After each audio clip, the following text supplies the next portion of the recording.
Okay, good afternoon, ladies and gentlemen. Thank you for coming in to see us. I'm just going to briefly introduce myself. I'm Carl Martin. My job in life now is as a consultant advising on the design, build, operation of arenas, stadia and other venues. I've been involved with the festival industry now for about 5 years. I got in initially by being involved with access control and cashless events. I've gone right off that idea, but I'm still involved with the festivals. I'm joined this afternoon by a bunch of illustrious industry peers who I would like to introduce themselves. We'll start on the left with Simon. Hello, I'm Simon James. I'm Simon James. I'm a director at the Event Safety Shop. We're a health and safety consultancy or advisory. I've been in the events world. I've just realised this is my 30th birthday of working in the events world, and we obviously look after a number of festivals, and very interested in making sure things go safe. We all come from the production world and like to make sure things happen rather than tell people to stop things. So that's me. Hello, I'm Sarah Cole of SC Productions. We're an event production company based here in Cardiff, but work across the UK, site managing festival sites, bespoke outdoor venues, done a lot of work in the Millennium Stadium, delivered the opening of the Ryder Cup event in there. We also specialise in artist liaison, and I have a theatre background, so also cross-pollinate between events and large site-specific theatre pieces. And next year we'll be associate producer with Walk the Plank on the 10-year anniversary of the Wales Millennium Centre, where some of you were yesterday, which is very nice because I equally opened that building 10 years ago. Well done. I know. Thank you. You done it? Yeah, I'm James. Hello. Yes. I'm James Goodall from the Count of 10 group. We do Why Not Festival, Truck Festival, Heavy Fest, Brownstock, and one called Sex Fest, spelled a little bit differently how it sounds. So I handle the ops, infrastructure. We're looking at doing more sort of building assets and stuff like that to display to our industry, basically. John Drape, I'm the MD of Ground Control. We are festival production specialists. Got quite a wide portfolio of festivals ranging from Snowbombing in Austria, Parklife, Weekender in Manchester, Kendal Calling, Festival Number 6, the Warehouse Project and Live from Jodrell Bank. Thank you. One of the... are we on again? One of the jobs I have in life is I organise and run the International Production Day meeting, which is attached to ILMC. Over the years, there have been numerous discussions about structural failures, etc. And just recently, there was a failure in one of the Hyde Park events, which seemed to sort of go underground. But there is a gentleman in the audience who is going to tell us what happened and what reaction was to it, please. Can I just ask, if you want to speak, and I really do welcome you speaking, and I want your input, can you put your hand up? John at the back will rush forward, grab a microphone, give it to you, give us your name, rank and number, and then speak, please. Thank you. The reason for that is for the filming. You all know you're being filmed, don't you? So just be careful what you say. Stephen. John, can you give that to Stephen, please?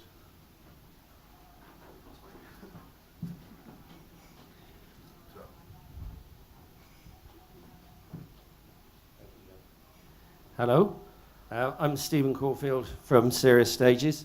We were building the main roof at Hyde Park, and there was a secondary structure which was about a 2 metre high, 2.5 metre high deck, 50 metres by approximately 20 metres, which was nearly complete when the entire structure collapsed, trapping someone underneath it. Fortunately, very fortunately, the person was in a gap between some steel members and wasn't badly hurt. It was slightly interesting because the HSE were obviously informed as a major incident. They tried to initially say that it was a licensing issue for Westminster, because it was a show. And as you, I'm sure, are aware, the HSE are responsible for enforcement up until the show and on the D-rig of a show, but not during the show, which does revert to the local authority. The HSE, the police actually closed the site, and subsequently the HSE said that the site could be demolished, and we actually were asked to replace the platform, which we did. The HSE are subsequently investigating the entire exercise, which obviously one can't quote more details until they've completed their investigation. We actually, as a company, have been working very closely with the HSE, both because obviously CDM, which I'm sure is something that Carl will be discussing, does apply to the industry and is going to be more, but not enforced. In the future, it will be enforced. And we as a company also have been working and bringing in the other staging companies to try and get a code of practice for structures so that we can work at, hopefully, your events in a safe and coherent manner, and in a manner that the HSE actually approves. Because one of the issues, which I know I was talking to you about, Carl, was how much the HSE are actually much more concerned with competence and proof of competence for our staff and other people's staff, rather than training. The training is part of a proof of competence, but they actually wish to see competence in the staff, and they want to see us and our records of competence and our staff as the things they're most interested in. So just having a forklift license doesn't actually make you competent to drive a forklift, and as I'm sure Carl's going to go on to allude to some of the accidents that have happened this year. Yeah, I am. But Stephen, thank you very much. John, do you want to hang on to that microphone rather than you schlepping backwards and forwards? As Stephen's just said, I mean, that accident was bad enough, but for the HSE to make known that they're not interested in learning, but purely whether people are competent or not. Yeah, where I come from, the two go together. And this leads me into I asked a guy called Roger Barrett, who some of you may know from Star Events, what went on in Hyde Park. He didn't know, but he told me about something else that's worrying everybody, which is the number of teleloader problems there have been this year, which has included a fatality. It's included in July in Chippewa County in the USA, 3 men in a basket, too many, no outriggers, travelling along, woomph, tipped over, one of them was seriously injured. In August at the Surround Sound Festival, another failure, no riggers, tipped over, the guy got killed. Beautiful Days, another one that fell over because it wasn't being driven properly, serious injury. And the latest was at the Invictus Games, where a local crew company supplied a driver for a teleloader who then proceeded to crash it into Star Event stage 4 times before somebody stopped him. And they asked him what he was up to and, what was he doing? And he said, well, nobody showed me how to drive this thing. So we've got an industry where people are still not being trained properly. The HSE don't seem to care. And we're still using equipment that's dangerous, and people aren't being taught how to use it. John, what do you do with your people? I mean, do you use trained people? Do you?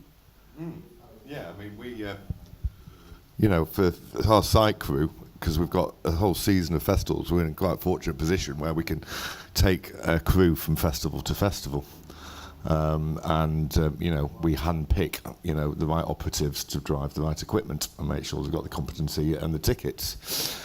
I think it's something we were discussing earlier, wasn't it, Carl, is, I think one of the biggest challenges that we have in terms of safety, and it's something that, James brought up at the IPM a couple of years ago, and that's just about safety and the working conditions on festival sites and in the wider, music event production. And the impact that fatigue has on safety. And I think, as it stands now, there are some significant cultural issues that we need to overcome as an industry in terms of working hours, and not just working hours, the way that crew socialise on site. I've brought in doing breathalyzer tests randomly on people driving on site, just to make sure, because I think all too often people do, have a few pints to wind down after work, on site, come back on site the next morning, jump in, an 18-metre telehandler, which, as we've just heard, can create some significant damage. Yeah, I think that there are some big issues around fatigue and working condition with staff on site. All right, fatigue is in fact something I want to develop. I want to develop fatigue a bit further later on. But this subject of training, it keeps pissing me off because, we all get paid to do a job. Why do we allow people to use machines improperly?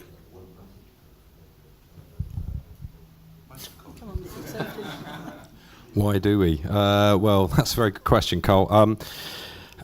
As a company who tries to sell training to people, I can assure you that persuading people within this industry to do proper training can be fairly difficult, and that I feel is always about the nature of our business, where people go from one site to the other. It's great to hear that John actually manages to keep a site crew together for a whole season, so they feel there's a worthwhile cause in getting them trained.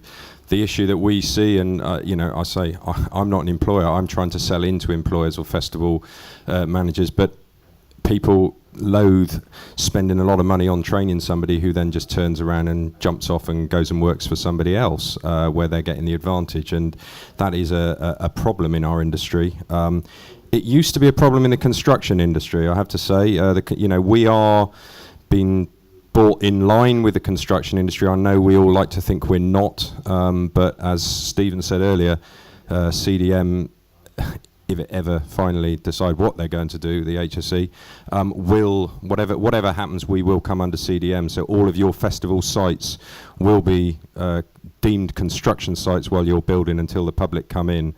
And the construction industry has worked on schemes where people do get trained, and they can take that training around with them. We seem still loath to do it, but we should be looking at the staff who are all working for us and all working for them, and rather than seeing them as, well, they're just going to nick our jobs and go somewhere else, we need to see them as humans who need training and needs to get better so that it helps all of us in the long run. So I would love to see more people trained properly in our industry, and I very much hope it will do. I mean, telehandlers are a bit different because obviously anybody can go out and get themselves a telehandler license.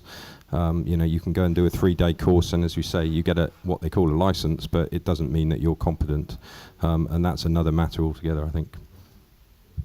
But isn't it also the responsibility of the management? Well, that's the $1 million question there, isn't it? I mean, as a site manager, you send out your site pack before the contractors arrive. So somebody at your crewing company will sign the documentation to say the staff are trained. They'll submit paperwork with the licenses. We have all of that in advance. But you're then still at the mercy when you're working on a large festival site. The site manager can't physically be everywhere at the same time. So you are at the mercy of your crew bosses, be that a contractor's crew boss or one of your own site crew bosses, to manage that situation. And as soon as the weather's against them, time's against them, somebody else who they see as more senior is telling them to do something that perhaps that individual then is not sure about, but doesn't feel they can question that direction. The structure you've put in place can crumble or be dented, and that's tricky, because by the time it can get back to the site manager, you might be seething or really frustrated that something's gone awry. But, a load of individuals who've been out in a part of the field have made a decision which, if you were there, you wouldn't have made that, but you can't be everywhere. But I've equally had idiots on site driving cars too quick, and are really surprised when you pull them up on that, and that's their own vehicle. And plant has to be respected, but people just, if they're in a hurry, it's not their machine. They don't care what happens to it ultimately. It's just trying to change that culture from top to bottom all the time. But practically, it can be challenging. I don't know what the solution is, but... Is CDM going to be an answer? No, I don't think so. I think, again, it just tightens one noose, but it still just needs more Well, I don't know how we're going to do it. We tried to do a bit of it at Sonosphere this year by sort of containing the stage build spaces. But then, you know, it was Julian was just running around the whole time trying to brief people on what that area meant and why it was defined and why they couldn't go in there. And everyone was like, but I need to put my fence up, I need to do this. And it just became really... we did it, but it was quite challenging as we went along. Stephen. Yes, just one thing about how to try and solve it. In one sense, when one's saying about competence, we're asked for forklift licenses to be submitted to yourselves at your various sites. Should it not also come with why we consider that person to be competent and our records as to why that person is competent would be one way to ensure that the person driving is responsible to do it. And I think that should happen more. The other thing in our negotiations with the HSE, which has been a 2-year protracted process to try and do it, they're very concerned about plant in the same environment as other people working. You know, on the outer sites, there's just general chaos, as in lots of different contractors are trying to get out quickly, get their stock out quickly. The HSE say if we saw that, we would shut the site. We wish to see plant working in areas which don't involve people. So we, again, along with other companies, staging companies, are working to try and ensure that people are not working in the same undelineated area and either with a physical barrier or with some soft tape, but something that really understands where the plant is and where the staff are, which is extremely difficult on loadouts, and particularly in the dark and in the rain and in the mud. But those are ways in which safety can certainly be advanced. The incident, just to say it, at Hyde Park, you know, it wasn't our stage that collapsed, it was the other, a company called Danco's collapsed. They then had to remove that while we had to build the structure that was going to do the job behind them. And that involved a lot of negotiation to ensure that we were working in separate ways because, again, their staff, in our view, weren't trained correctly, so they were using forklifts inappropriately in how to do it, and that had to be close by where our men were working. And that's the progress which I think companies need to take on board. Plant is extremely dangerous. And the HSE guys that I'm talking to are saying we're dealing with fatalities every month from this sort of plant on farms, etc. This is dangerous bits of kit. And we're lucky in the event industry how few accidents we've had given how they're used. I would tend to agree with you if it was an accident, but it seems to me that these 4 situations that I talked about, they weren't accidents. They were just bloody lunacy. And it worries me that we continually, year after year, talk about things like this. We all sit and nod, and, you know, who's to blame? The promoter? Us? Who? Just to pick up on a point that Stephen referenced there, and I think this is another big issue that is basically impacting safety across certainly the smaller festival market, is the pressures being put on contractors, fiscal pressure being put on contractors. You know, there's so much pressure on promoters to keep the ticket prices low, artist fees are going up, and, you know, staging contractors, you know, fencing contractors, marquee companies aren't getting any more budget while their costs are going up, you know, fuel, transport, you know, wages, etc., etc. So what we're seeing is contractors trying to work their equipment, you know, harder during the season to get their revenue and their margins up. And off the back of that, you know, people are working through the night to try and get equipment out to get on to the next show. You know, staff, go back to the fatigue issue, you know, staff are working unreasonably long hours. And, you know, personally, I think safety, you know, is slipping, you know, because of this. And the only way that we're going to stop that is by trying to find a small budget. Have we got any promoters in the room? Can we go and find one? Can somebody go and find one so they can defend themselves? I mean, obviously that's got a lot to do with it, and I'm not quite sure what the answer is to that one, apart from everybody saying, no, we're not doing that work. But then, are you prepared to do that? I mean, do you think that's so? Yeah, I very much do. I very much do, John, and I think it's, you know, in my own head, as I say, I've been in this industry quite a long time, and I've watched shows get bigger and bigger and bigger. We do a lot of work with some fairly large rock and roll touring shows as well, and I think to myself, I was I was building stages and putting shows on 30 years ago where we had a week to put them in. The shows that I see now doing the same thing are just prodigious. They are massive. They are hugely technically, and our industry is brilliant at coming up with amazing ideas to make the show look better and better and better. But the time to put them in is exactly the same. We're still putting that time in. Your shows that you're constantly trying to add another stage to make it look beautiful and amazing for your public, which is what you're there to do, but you're not giving your contractors any more time to do that. And so they've still got to do it. And when the weather comes in and they lose a day, well, the show doesn't stop for a day, does it? Those gates still open on Thursday morning to let that public in, and you can't be working then. So they work all night. And the amazing thing about our industry, again, we're good at putting on exciting things. We're also good at making sure it happens. I've been on a few shows now that have been cancelled in my time because of safety fears, and I always respect the promoter or the person who I'm dealing with at that time, and it's a very difficult decision. It's a hard place for any person who's putting a show on to see their show go, but the brave ones are willing to say, actually, this can't be done for a safety reason, because nobody wants to go to a show where somebody gets hurt or killed or damaged, yeah? And I'm sure everyone in this room feels the same way, and as you say, the money, we can't keep making things bigger and bigger and bigger and bigger and bigger and still do it in the same time. It's impossible, and all it does is push people to do things dangerously.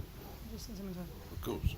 It's not just the time thing in the summer. I mean, July is a classic example in this country because that's our kind of fair weather month.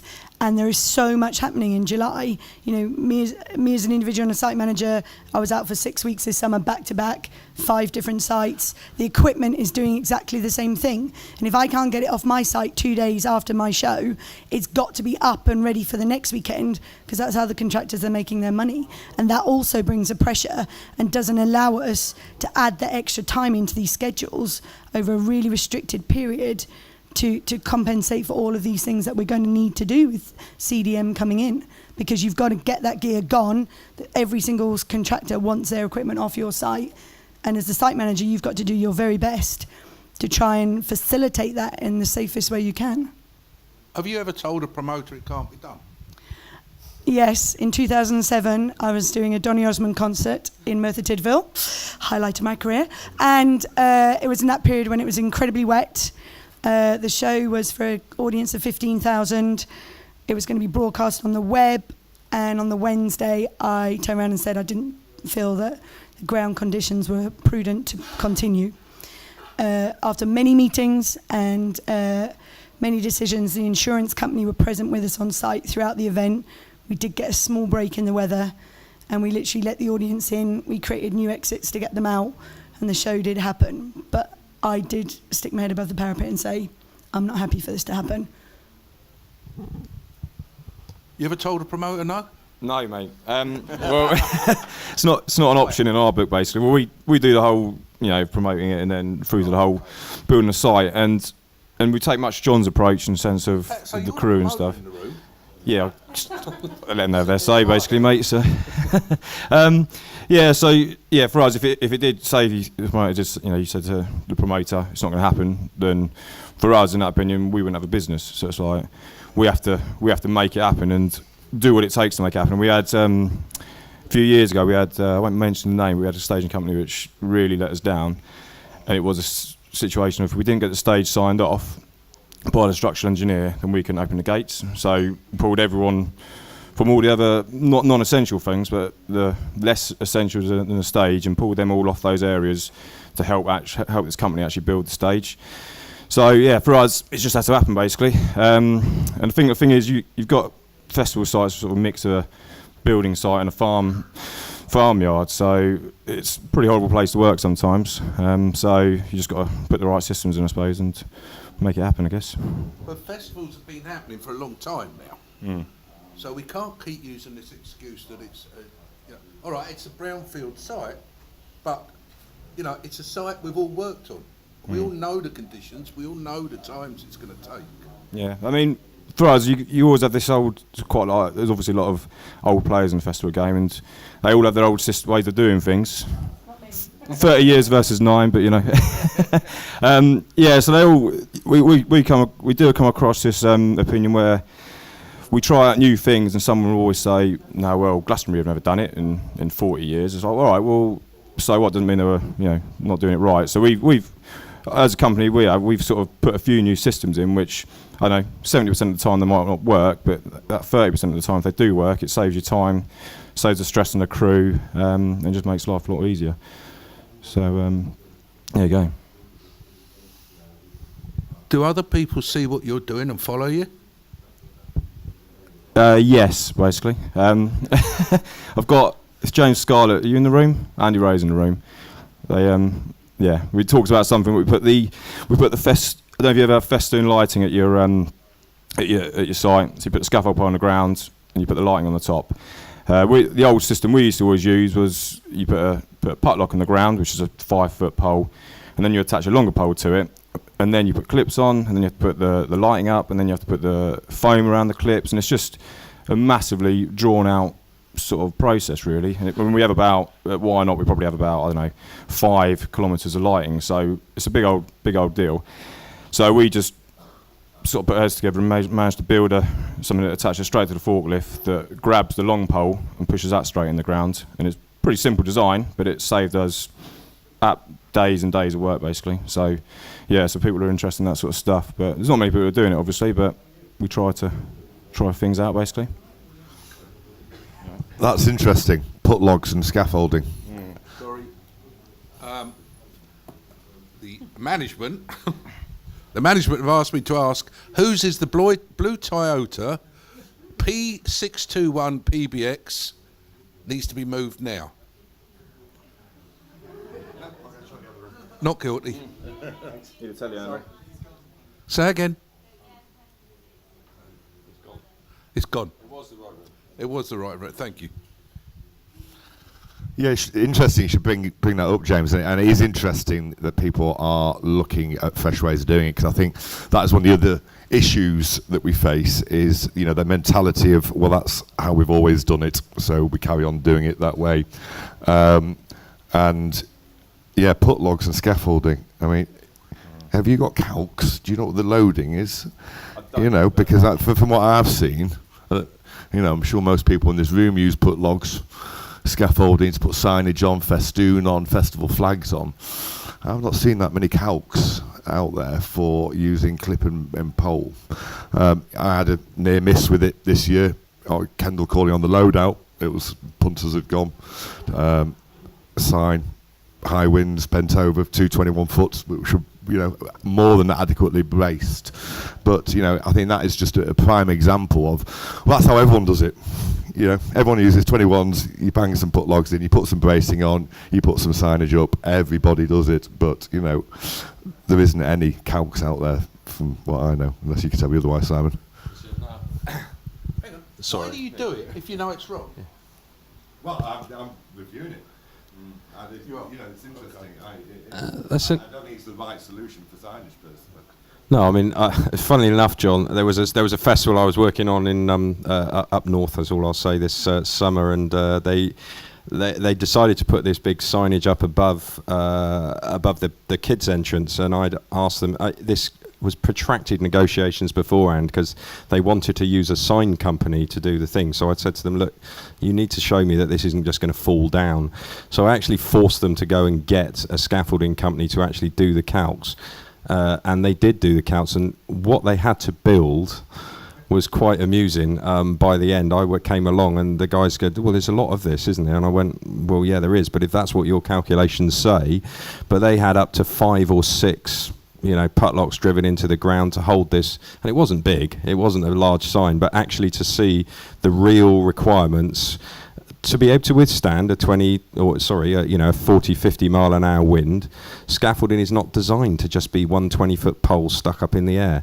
And I've got also part of a festival this summer that got hit by the end of Hurricane Bertha, and I've got some great photographs of what happens to 21-foot poles. We were lucky we didn't have to open the arena that day. Well, not lucky for the promoter, or the insurance company actually, but lucky for us because from a safety perspective. But just a 20-foot pole with an emergency exit sign on, and it was bent at 90 degrees by the end. That's what happens. So you're absolutely right. With this steelwork. Absolutely. There's no calcs for it. No. We all bang it up. Yep. And at the end of the day, it's 21 going over a series of tents. Yeah. You look at fatalities. Yep. Does anybody in the room... There you are, there's a gentleman going to make a comment. Name, number. James Shepherd, Lavatory Festival. I think a lot of the accidents you were talking about earlier, getting back to the telehandler thing, involved man basket. So would the panel ban man baskets from now on, or would they like to see them still being used? We use them as a last resort if there's an emergency sort of. Yeah, because we use them as a last resort if it's an emergency situation, basically. But we always have a cherry picker on hand, and then the man baskets. Cherry pickers do seem to break down pretty much every time we have them. So, yeah, and there was an instance with our staging provider. Some of their crew, they had the man basket, and you're watching them do it, and you have to go over to them and say, look, what the hell are you doing? Like, put the feet down and all that sort of stuff. So yeah, they're definitely not ideal, but they are useful. What do you do? We use a man basket, but I'm thinking about not using them next year after the accidents that happened this year. The HSE are, my business partner Tim Roberts, as some of you will know, is the safety coordinator at Glastonbury Festival, and obviously the HSE have taken quite an interest in Glastonbury because it's the biggest festival, so they come down and check out what's going on. They fight every year about man baskets, and we came up with a process this year of what they would accept and what they wouldn't, but we showed them that actually using a cherry picker in certain positions was more dangerous than using a telehandler, because a telehandler can, if used properly and correctly, is a more off-terrain vehicle. Most cherry pickers are not really designed for going up the side of a slope. They don't work very well like that. What we could actually do with is, anybody from JLG or anybody here, Jeannie, we could do with is a proper off-road telehandler. Cherry picker would be a great idea. But at the moment, I warn all of you in this room, the HSE, and with what's happened this year, the HSE are going to be very, very strict. They see any telehandlers with man cages on any site they visit, you better make sure you've got your stuff sorted out. You better make sure it's pinned properly. All the safeties are put on in the cab so that you can't tilt the basket. All these kind of things. Just having a basket, which we've seen strapped on with a ratchet strap, will not pass. They will stop you immediately, and you will get a improvement note or a prohibition notice most likely, which is going to cost you lots. So be warned, after what's happened this summer, it's going to be a lot harder out there if you get any HSE, or it's not just HSE, the council will do it, because the HSE will pass the information down through, and councils will be informed in a notice that's where the HSE do it, and they'll tell them don't do it. So yeah, I think they're the right thing, but it seems to be that our industry are incapable of using them properly, or some people are. Yeah, and that's the trouble. One death, which actually had nothing to the tragedy, the fatality had nothing to do with a man basket actually. That was just using, well, we don't quite know what, but ultimately probably the wrong piece of kit. Telehandlers are another thing. Telehandlers are not cranes. Yeah, they are never designed to be a crane. A crane can swing. A telehandler can only swing when you move the wheels. When you move the wheels, you've got no stability, they fall over. I don't know how many times I've seen this in the last 10 years, telehandlers falling over. Sometimes people get away with it, sometimes people lose their lives. So please be careful. Thank you. Any further comments about that, or can we move on? Okay, you're all very quiet today. Something that John mentioned earlier was fatigue, and again, a couple of years ago at the IPM, we had a guy called James Cobb come and talk to us, and I'll give you a link at the end of this because you can read his report. He's done a report on fatigue, and intriguingly, at that meeting, AEG and Live Nation, two of their head honchos on the production side, were there Both were shocked by what they were told. Both said, we're going to do something about this. Neither have done anything.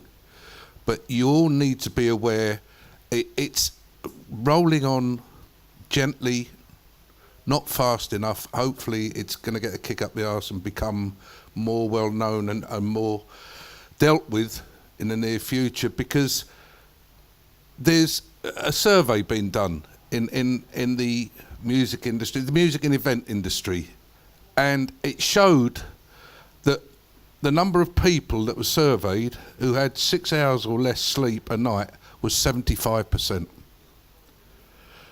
4 hours or less, 18%. 15% of people worked shifts over 14 hours. 63% had had one near miss during the previous 12 months. 26% had had at least one accident in the previous 12 months. And 11% had had time off through work injury in that 12-month period. This compares to 1% in the construction industry. So the construction industry are doing something sensible here. But 6 hours or less sleep also means that your body doesn't stabilise. So when you go back to work, you're not normal. If you work 17 hours, or you're awake, awake 17 hours, your metabolism is in fact over the drink-drive limit. So if you've been up for 17 hours and you're driving a forklift or a vehicle or anything, you're over the drink driving limit because your body's just melting.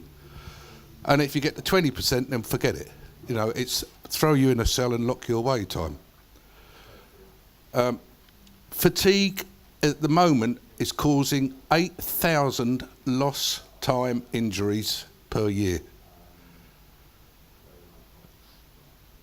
I sat in a room and was shocked along with other people. People all said, yeah, we're going to do something about it. John, is it happening? He was at the same. I was shocked. I think anyone who saw James' presentation that day could not be shocked by those stats. You know, it throws up some interesting things. Certainly, you know, accident reporting within our industry is very, very poor. You know, we've got this, in theory, we're a very safe industry. I think some of those figures there dispel that myth. And in fact, we aren't that safe at all. Have things been done? You know, I've looked at the way that we work, but there's only so much I can do because it's all about who I directly employ. So let's look at site crew hours, look at, you know, production staff hours. You know, I can control that, and certainly personally, when I'm, you know, event directing, you know, quite a major festival such as Parklife, I'm making, you know, very safety critical decisions. I'm very conscious about making sure that I'm not sleep deprived going into that festival, and make sure that I do get good sleep going into events. The problem lies, going back to the point I was making before, and it's back down to subcontractors. And, you know, to a certain extent, you can tell them, you know, not to do things, but at the end of the day, it's their business. You know, how long they work their staff, you know, to a certain extent, is up to them. And I think that, you know, that's where the big problem lies. And it goes back to a, you know, big cultural change, you know, around sound, lighting, video. You know, it goes back to the touring, you know, mentality as well. You know, I think there's significant problems within the touring market, but that's not really for us to talk about today.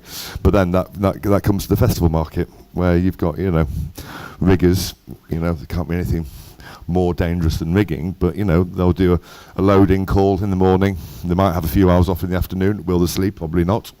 And then they'll be out doing out call at the end of the festival. And you know, they're working dangerously. Why does this continue? We all know the answer. It's fiscal. But in Germany, there are actually laws. There's somebody at the back wants to speak in a minute. I've got a very quick question. Hi, I'm Caroline Clift, editor of Stand Out magazine. I think someone on the panel will know that. Just interested, if you think the problem is with subcontractors and that you can't control them on site, Did you reward them the contracts then the following year, or have you gone to a new supplier and said we're not going to use you anymore? Wouldn't that be an answer? I think it's about monitoring it, Caroline, to a certain extent. As you know, on a festival site, we might have 30, 40 different contractors on site. I don't know how many hours they've been working. If a marquee contractor turns up with 20 crew at 10 o'clock in the morning, I don't know whether they've been taking down tents that morning and they've turned up. I don't know what they've been doing the time preceding that. It is very difficult to control and monitor, I think. I had a bizarre situation this summer with a marquee company. We were working in Derbyshire, and they had decided upon themselves that they would commute from Southampton because they were a bit stretched that week, and it was easier for them to drive back and forth. And just kind of looked at them with vacant eyes, wondering what the hell had made them come to that decision, and how driving 3 or 4 hours at the beginning and end of every day was easier than just bringing their caravan or putting a tent up, just to save themselves the hassle, because they were just extending their day by 6 or 7 hours, which was ridiculous, on top of working on site all day. And moving forward to next year, that will not happen. They either won't do that show with us, or they'll need to get local accommodation, because you're just looking at them thinking, this is crazy. And I'm amazed they didn't end up in a stack on the M1 trying to get to where we were. So it is difficult. My other point in terms of fatigue is where I have a training in theatre. Obviously, the theatre industry has been around for many years and was very heavily influenced by the unions, which obviously don't have any dominance now. But the working hours in theatre have been very tightly controlled. You have to have an 11-hour break. After every 4 hours, you have to have a break. If you're a musician, you get a break after every 3 hours. Our local crew companies do not adhere to any type of regulation regarding their hours. And rightly or wrongly, because the crews are paid so little, even though we as the employers are paying the crewing companies a larger percentage, the guys have to work ridiculous hours to make their summer worthwhile and feed their families. And that can't be right either. You're paying a local crew company 18, 19 quid an hour for a bloke, or 14 quid or whatever it is. But the actual guy doing the work for 12 hours, 14 hours on site, is probably getting about 6 quid an hour. And that drives the need for them to do the hours to do the work. And there's no regulation about how long they have to have off. If they finish one site, they quite often drive 3 or 4 hours to another site to start their next day. And companies like Rock City pride themselves on their training, but they still expect their guys to work those kind of schedules. No, I'm just baffled. I'm sitting here thinking, why the hell why does it go on? Yeah, this thing with fatigue, there is something going to happen in the very near future, and hopefully there's going to be a lot said, there's going to be stuff hitting the fan, everybody lawsuits being offered, etc. But we have to do something about this. This is people's lives that are on the line. Would this industry accept something like the German laws that say people can't work more than 11 hours a day? How long since you were last in Germany working? It's but the reality of what they might say and what they do is completely different. I have sat there doing large tours and watched the German crew do just the same as what the English crew do, without any PPE, without any training, because actually, they might have a bunch of laws, but it doesn't mean they take any notice. So I don't think we need to. If the laws were enforced, forget Germany then. Would we accept a law that restricted working hours? Well, I would say possibly, but there is already a thing called the Working Time Directive. But the fact is that lots of festivals, as I brought up, festivals have got too complicated and too busy to fit into the time. Now, this is a purely and utterly a financial thing. Okay, there is some festivals that I see that I get involved in shouldn't happen. It's quite simple. because they can't afford, or they haven't got the time, they haven't got the piece of land to give them enough time. It's all very well saying this, but those festivals won't survive. And again, I'm looking around the room, we haven't got any festival promoters in the room, it seems, but obviously most people are involved, so they work on festivals at some site. As a as a sort of a quick hands up, how many of you have worked on a festival site where you think, actually, financially, this makes no sense? If we were good to do it like we're talking about, where everyone's going to work an 8-hour day with an hour lunch break, how many of those festivals that you work on would happen? Oh, look, none. So, it is a decision that we have to make, and we all work in this industry, and I'm not saying that it is right, but there is a way that we can do it. We can be smarter, but forever it's going to come down to money, 100%. And there's hours. When I am quoting for a job and somebody asks me to run an event control, and they say, and I say, well, what are the hours? Well, they want you to run event control from 8 in the morning till 3 in the morning. And I go, well, that's 2 people. And they go, well, we can't afford 2 people. I said, well, you can't afford us then. That's simple. Because I won't put somebody who is going to be in that position that is going to have to, as John said, make safety critical decisions. I won't work 17, 18 hours. I will try and cap it at 12 hours. We'll maybe go to 14 hours, but that's it. Yeah, and people will do that in our industry. And whether it's right or wrong, I don't know if any of you know, but the specific, there's a legal case. The HSE about 4 or 5 years ago prosecuted a company, and it's one of the only ones that's happened about hours. There was somebody who'd been working. They worked in the agricultural sector. Every day they worked a 16-hour day, whatever it was, and then they drove home, and they got killed in a car crash. Surprisingly enough, they fell asleep at the wheel and they got killed.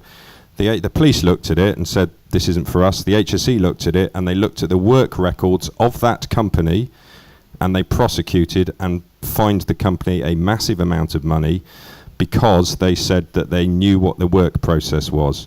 So if you run companies and you are putting your own staff through this, and like we all say, the most likely place for any of those people to die, this is being really brutal, is on the road.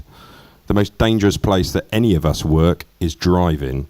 Yeah, that's where your staff will die, because they will fall asleep and they will get killed on the road. So if you are doing that, you will be liable. However, when you go into the subcontractors, and riggers is a classic example, John, and something that I was, a rigger will work for one company one day, another company the next day, another company the next day, then back to that company. None of those are responsible for him, because he's a subcontractor and he's setting his own schedule. But if you are setting schedules for your staff and they get killed because of fatigue, you will be responsible. I provide the artist liaison at Festival, and that's the only festival that we work all summer where Robbie and the Festival team have approved that we have 2 members of staff per stage. So we basically work the staff 12 hours on, 12 hours off. Because the timings of Festival, the stages start sort of mid-morning, 11 o'clock in the morning, so the guys have to be on duty by 9, and the stages run till 3 or 4 in the morning. And it got to a point a few years ago where I couldn't expect these young people coming to work from 9 o'clock in the morning through to 2, 3 a.m. in the morning. It was just getting ridiculous. And we made a massive decision to make the team go from 50 to 100 just to cope with the working times of that festival. And Robbie and his team supported that. The stage managers do the same thing, and the artist liaison, and I'm sure other contractors on site do the same. But it's a massive...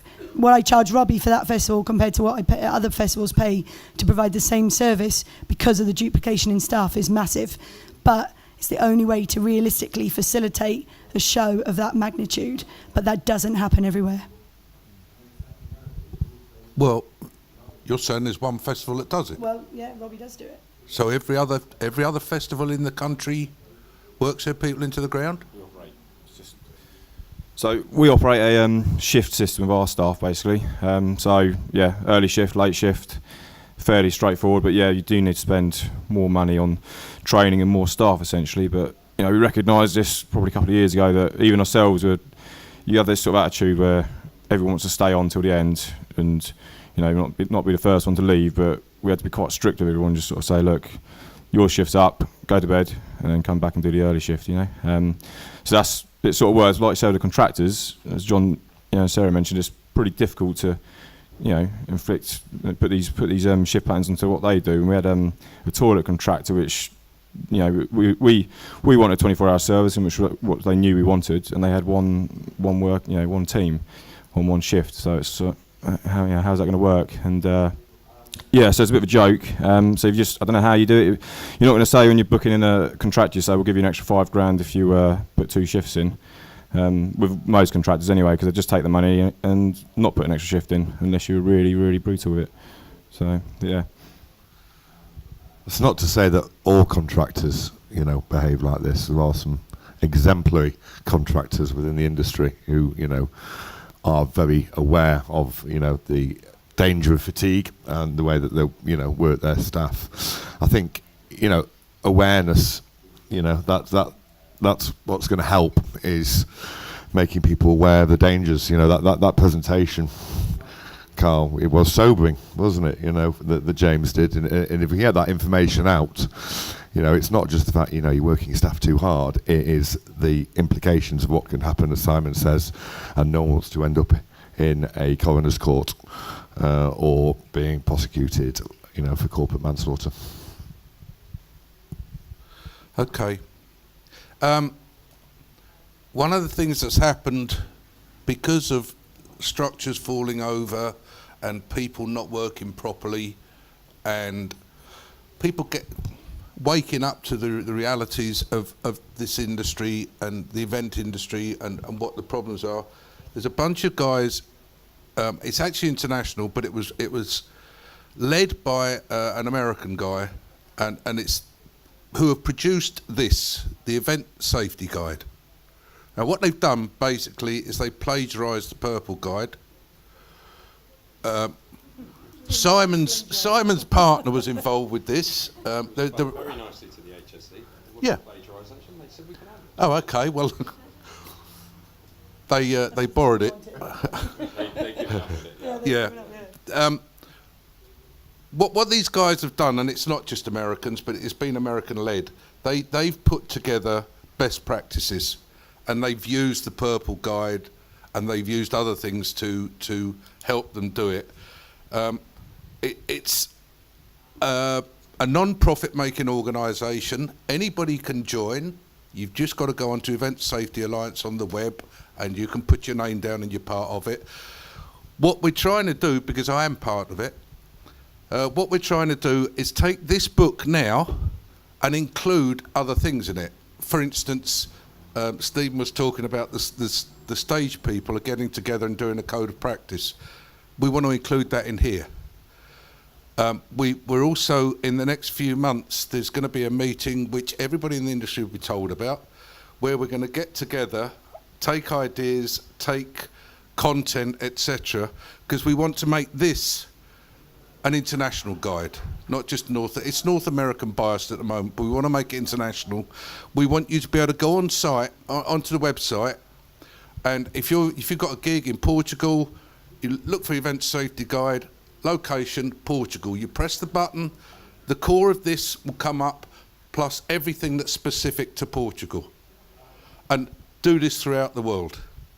And it's got to help, it's got to give us some guidance. The CDM's coming in. I get the impression, having worked under it this summer on a site in a hot part of the world, it was murders, trying to work on a construction site basically, where we were trying to put an event in at the same time, or build an event in at the same time, and it was really difficult. And if you think things are tight fiscally now, you wait till you start trying to work with the CDM. So this is something to get, I think, to get involved with, to get yourself interested, follow it, help us with content, help us with your criticism, help us with your comments, because it's got to be done. And please, if you want to go online and pick up the James Cobb's fatigue exercise, I can give you the connection for that. I suggest you all go on and read it, because it's going to shock you. And if we don't start doing something about this industry soon, you know, the deaths are just going to keep rising. And I don't want to be sitting here next year or in years to come thinking, wonder what happened to him. You know, and that's happened to me. And I'm sure it's happened to a lot of us. So thank you for all coming. Thank you for taking part. The panel, you've been great. You, the audience, have obviously sat and listened. And hopefully you've gone away with something in your head to think about. And see you all later. Thanks. Bye-bye.